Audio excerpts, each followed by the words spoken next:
सुप्रभात सभी को। आज हम लोग भारतीय भाषा उत्सव के लिए मणिपुरी फोक सॉन्ग गाएंगे। उसका टाइटल है हाउरित नापांगी। Haurit na pangbi naman kawita dabi. Haurit na pangbi naman kawita dabi.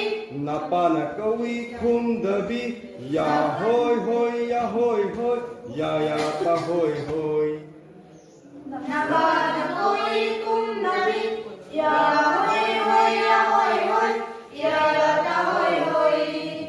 Haurit na pangbi naman kawita dabi. Haurit na pangbi naman kawita dabi. Napana kawi kum dabi. Ya hoy hoy ya hoy hoy ya ta hoy hoy. Napana kawi kum dabi. Ya